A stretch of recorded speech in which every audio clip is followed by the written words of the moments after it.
Hey everybody, welcome back to the Smarketing Connect 5-minute follow-up. And today we have one of our past podcast guests, Lisa Chalker. Lisa, why don't you remind everybody real quick who you are and what it is exactly you do? Awesome, Tom. Thanks. I'm the great reinforcer. I reinforce a company's brand through the use of promotional products, decorated apparel, and printing services. Perfect. So, so Lisa, when we were on the podcast, we had a question that really jumped out at me because of the way you answered it. We ask a lot of our guests about small business tools and what they think is a must-have for small business owners and why. You actually, and most of them actually answer with software, right? So Calendly and CRMs and LinkedIn and stuff like that.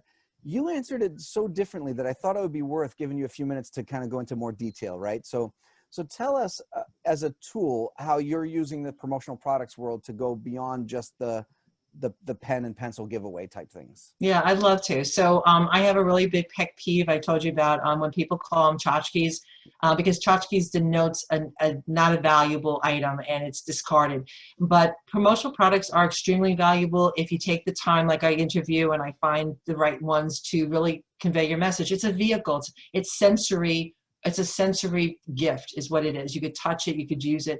And so if you take the time and you get that right item, it's no longer a tchotchke. It is a valuable vehicle to get that message across and can be used. I mentioned integrated marketing during our podcast. Yeah. And what I do is, like let's say you had a cap that was embroidered with your logo and you had a fun campaign where people took a picture of them wearing the cap in different places and they emailed it to you to go on your website, and you had a contest and it's like the Find Waldo. And you use that. That's a fun thing. Now a cap is an everyday thing. It's not a crazy new item, but it's how you use it. You use, even if a summer thing, you did Frisbees and you handed Frisbees out, and then you had people taking videos of them using your Frisbee wherever in the beach or the park or whatever, and you ran a campaign like that. There's so many ways. You have a cup if you're an eatery like a deli or a restaurant, and you have refillable cups. Your whole purpose with these promotional products is to have them visible, to have them out there, bags and different things. It doesn't have to be the newest, latest craze. It has to befit your campaign. It has to make sense with your message. And as long as you can connect the two and it's an item that people either go, wow, this is awesome, or I could use this, you've won. I did edible cookies. I have a great company that I do edible cookies with logos and people's pictures. And I once gave out my business card on an edible cookie. It was gone in 3 seconds, and people a year later were still talking about it. Yeah. So it's an experience. Promotional products should give an experience. It should give a wow, awesome, this is fantastic. And it should be coupled with a very succinct message that helps bring that ROI into focus, because you're using not just one medium, you're using multiple mediums. And promotional products, in my opinion, decorated apparel should be part of every marketing campaign there is, integrated with another portion.